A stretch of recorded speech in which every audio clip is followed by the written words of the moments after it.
Meet arguably the greatest footballer from France, Zinedine Zidane.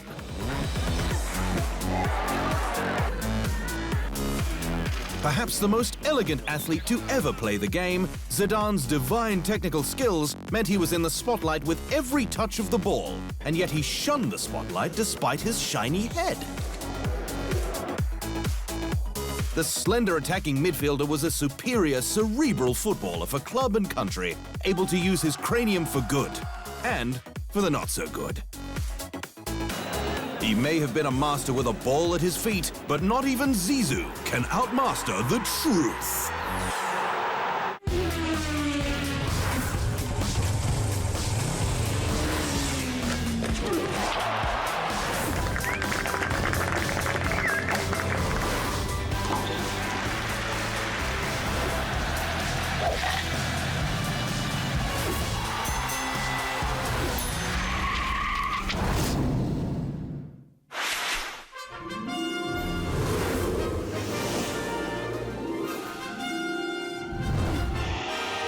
It is a universal figure mere mortals dream of having by their side. The superhero. Just ask Thor himself.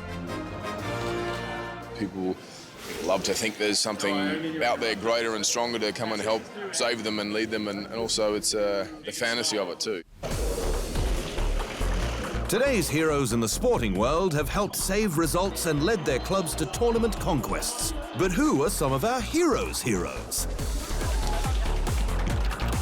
Granted, he literally looks up to almost everyone, but Argentina's Lionel Messi admits there is one athlete he really admires.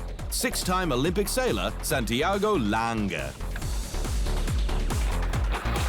The choice is more than warranted when you consider Lange left Rio 2016 its oldest medalist, after winning gold while battling through cancer.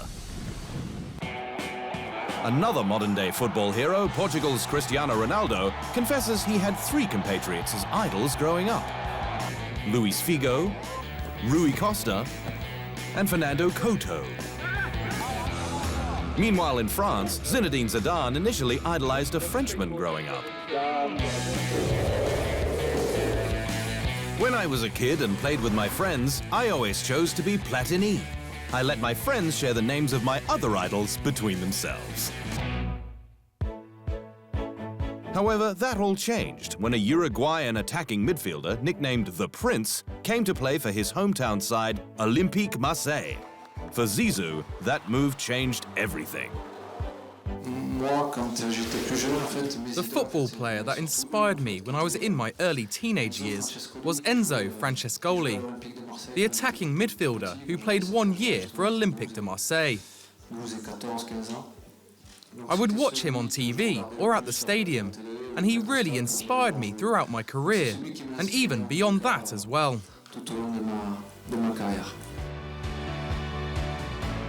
A two-time South American Footballer of the Year, Francescoli won the Ligue 1 title in his only season at Marseille.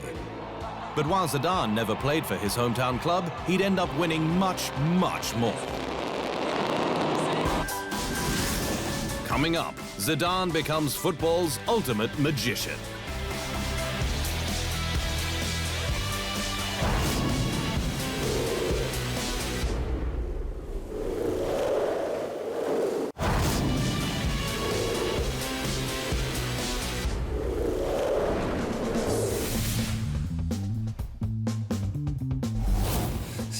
Football with an attacking, personal touch is what I'll aim for. I'll try to evolve from what I was to what I am now as a coach. My goal is for the players to enjoy themselves on the pitch. At the start of 2016, Real Madrid decided it was Zizou time.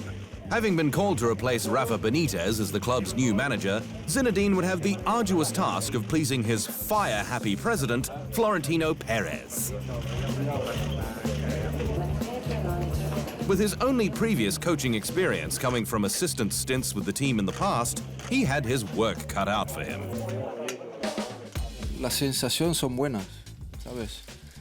I have a good feeling, but I keep in mind that a coach is never really prepared, least of all one who hasn't coached before. but I am prepared for the challenge. I'm motivated and excited. And together, these things will ensure that things go well.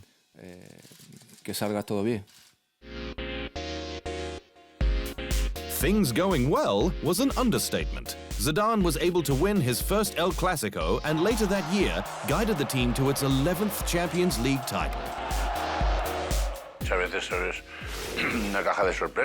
Sometimes managing is a box of surprises, but he is well prepared and has a good knowledge of the sport. He knows the dressing room and how certain situations are managed. He is very capable. He was an excellent player and he understands the dressing room, which is the most important thing.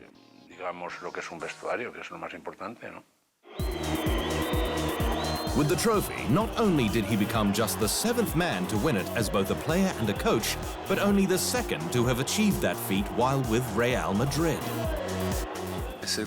Real Madrid is the club of my life. It is the club that made me great in all aspects. He may say the club made him great, but in reality it seems he was great all along. And it all started on the streets of France's trade and industry hub.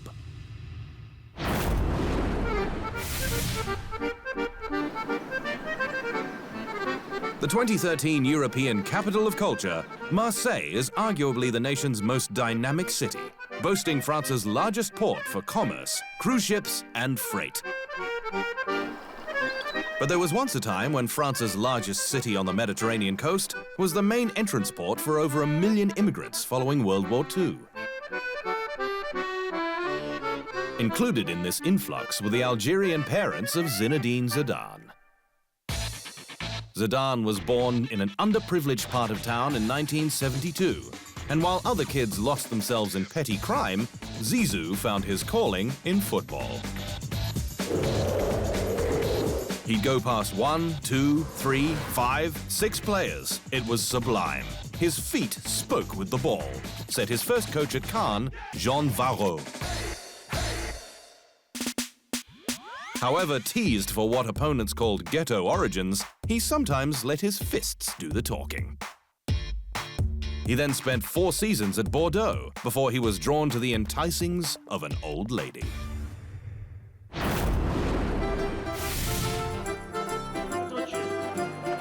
There once was a time when this man was considered the greatest French representative to ever wear the black and white stripes of Juventus. The legendary Michel Platini. Nicknamed the King, Platini scored 103 goals in 222 matches for the Bianconeri, capturing the 1985 European Cup and Intercontinental Cup. With his career, I have always been impressed with his character. I'm fascinated by Michel or Zizou. These kind of characters. When you look at them, you have to love them. And in Turin, love them they did. Because in 5 seasons with Juventus, Zidane always made an impact and became the perfect heir to the king's throne. Zizou won 2 Serie A titles to go with an Italian Super Cup, a UEFA Super Cup, and an Intercontinental Cup. He scored 31 goals in 209 total appearances. He is a special player. He creates space where there is none. No matter where he gets the ball or how it comes to him, he can get out of trouble. His imagination and his technique are amazing, marveled former teammate Edgar Davids. But when Juventus management marveled at the amount of money Real Madrid was willing to pay to turn him into a Galáctico, Zidane became the game's most expensive player, joining Los Blancos in 2001 for a world record fee of €77.5 million.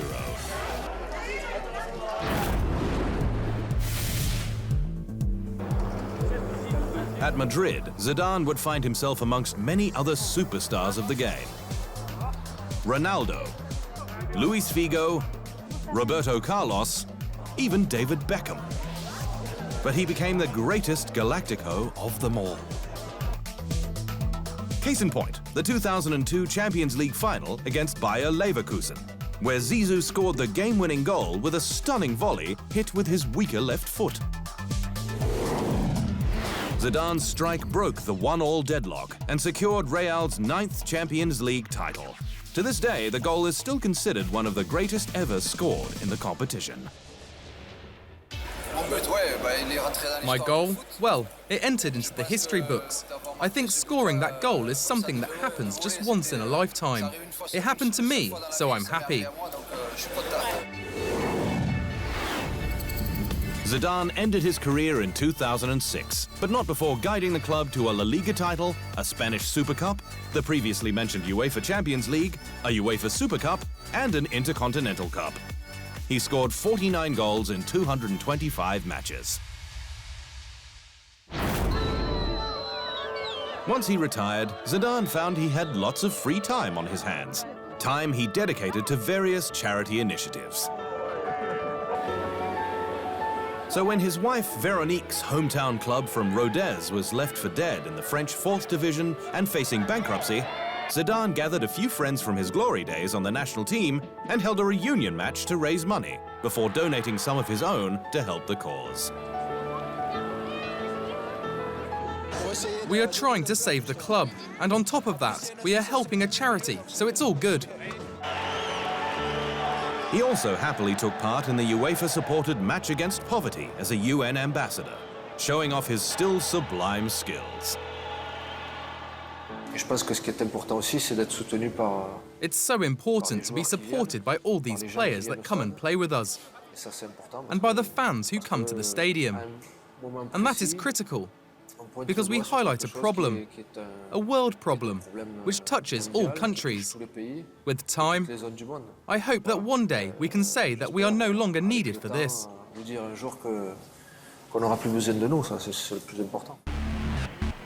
But he was needed by Real Madrid in various capacities off the pitch. In 2010, he worked alongside Jose Mourinho as a special advisor. 1 year later, he was appointed the club's sporting director. Then in 2013, he became an assistant coach to Carlo Ancelotti. Zizou has been a terrific player. Everybody knows him, and now he has decided to become a coach. I am very happy I'll be working with him for his experience, his positive qualities, and his ability. In 2014, he took the reins of Real's reserve team, albeit without the appropriate coaching badges. Nonetheless, it was clear the team was molding him as their future manager, sending him to scout other teams' training grounds to further educate himself. It's safe to say, all that training paid off.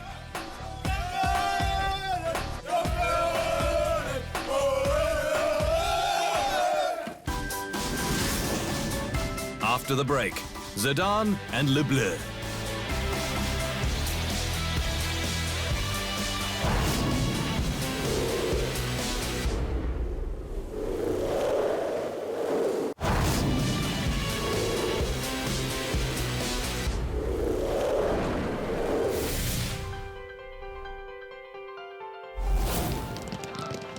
Between 1930 and 2014, the French national football team appeared in 14 World Cups.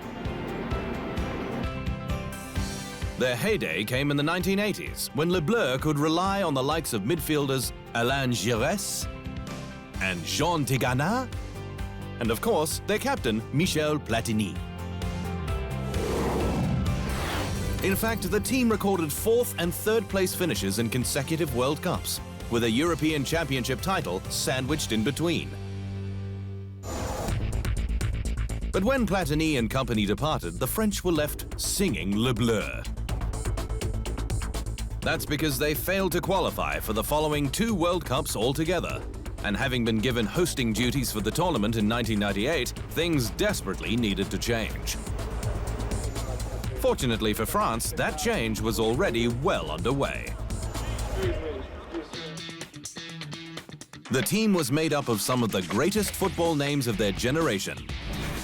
Fabien Barthez in goal, a defense that included Marcel Desailly and Laurent Blanc in the middle, flanked by Lilian Thuram and Bigente Lizarazu.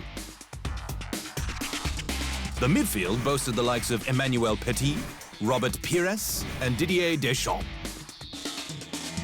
Their forwards featured David Trezeguet and Thierry Henry.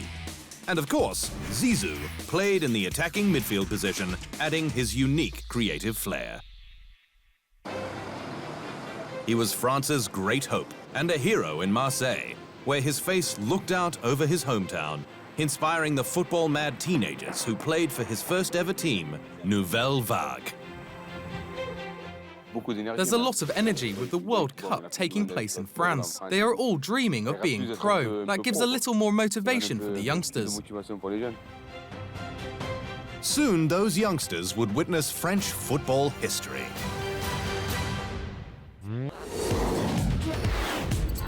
France made it all the way to the final, where they inflicted Brazil with its second largest defeat in World Cup history.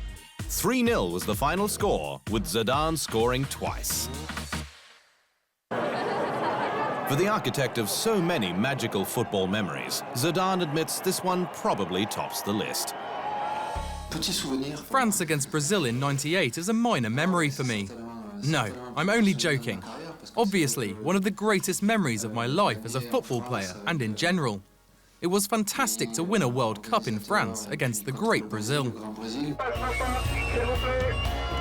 The win spawned a national celebration not seen since liberation in World War II. And if there was one stain on the success, it could have been his red card he picked up against Saudi Arabia in the group stage. But clearly that incident flew under the radar. However, there was no hiding when Zidane saw red in 2006.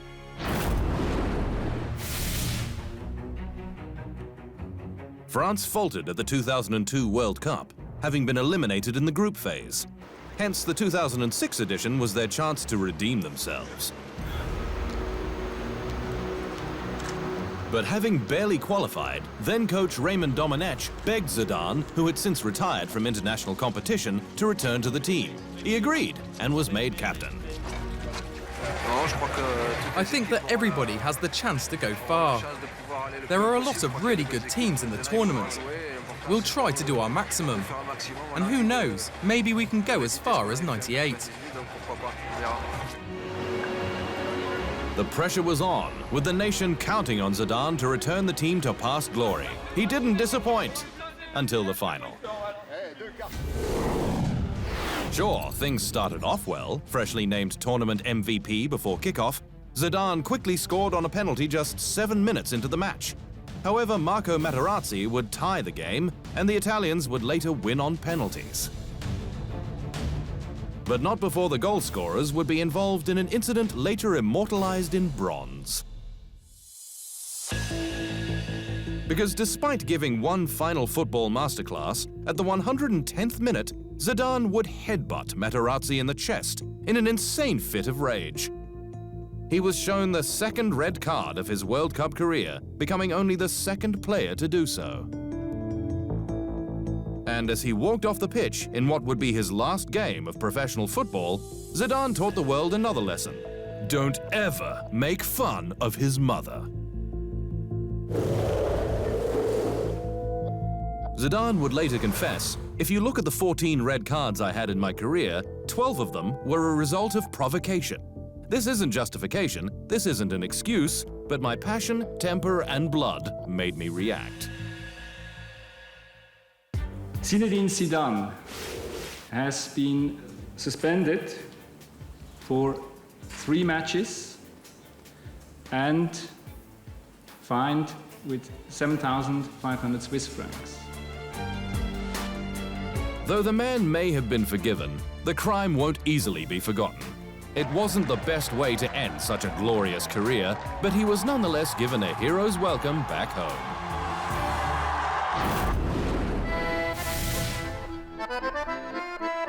Napoleon Bonaparte, Jean-Jacques Rousseau, Claude Monet. These are some of the great heroes of France. In sporting terms, you can easily add Zinedine Zidane to that list. However, parentage meant Zizou could have chosen to represent another nation.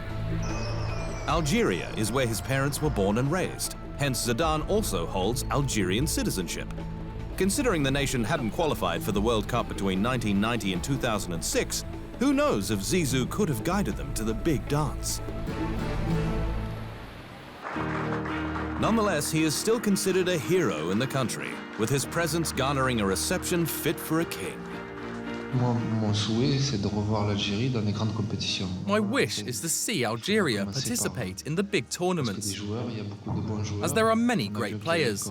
We have seen their talents on the pitch. We just have to give them the possibility to express themselves, and like we say, God willing, we'll see them in big competitions. The French Foreign Football Legion extends beyond Zidane, with Karim Benzema and Samir Nasri, two other big names who hold Algerian passports. In fact, if you looked at the national side through the years, the team is loaded with players who could have played elsewhere. Platini's grandfather is Italian, and Eric Cantona's father was too. Marcel Desailly was born in Ghana and could have represented the Black Stars, while Just Fontaine was born in Spain. But ultimately, the link between France and Algeria is most prominent. In fact, at the 2014 World Cup, there were more French-born players playing against France than for it. Leading the way was Algeria with 16, a group that garnered the admiration of their prodigal son. I hope for Algeria anyway that they do something good in this World Cup, because it's also the country of my heart. In the hearts of French football fans, competition is fierce as to who was their greatest representative. Because while he never won the World Cup, Michel Platini won 3 consecutive Ballon d'Ors in the 1980s. The technical playmaker also guided France to the European title on home soil in 1984 and left the club with 41 goals in 72 matches. Thierry Henry was a member of both victorious sides of the 98 World Cup and the Euros in 2000, as was Lilian Thuram, who ended his career France's most capped player with 142 appearances. But perhaps nobody represented Le Bleu better than the 3-time FIFA World Player of the Year, who retired a World Cup winner and a European champion, having scored 31 times in 108 matches. Still to come, the next Zidane.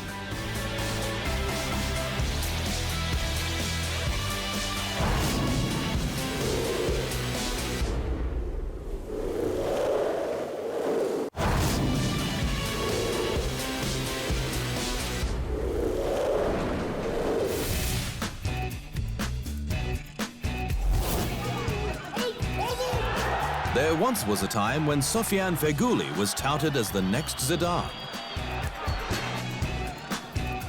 Perhaps it was the combination of being a French-born midfielder of Algerian descent, or maybe it was his pace and panache with the ball.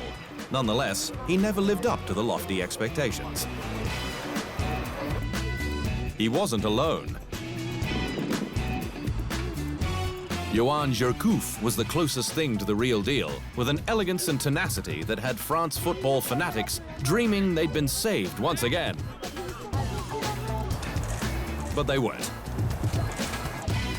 Hatem Ben Arfa, Samir Nasri, even Jérémy Ménez all had potential, but that potential never lived up to that media-fueled expectation.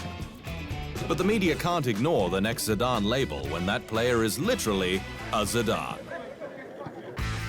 Enzo Fernandez is Zizou's first son and a midfielder in the ranks of Real Madrid. Named in honor of his dad's footballing hero, Enzo Francescoli, Enzo is now on the radar of the French senior side. Zizou had his life, his career, and Enzo will make his own.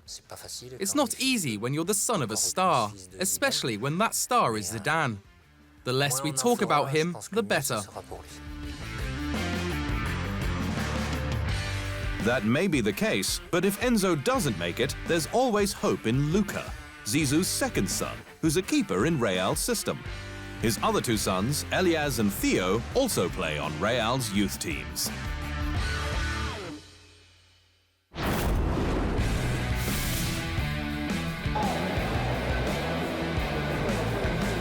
He was as graceful as he was fearless. Zinedine Zidane was the modern game's greatest magician. And in a game that keeps getting faster, he was able to freeze play for a breathtaking second or two, ball at his feet, before pulling another rabbit out of his hat.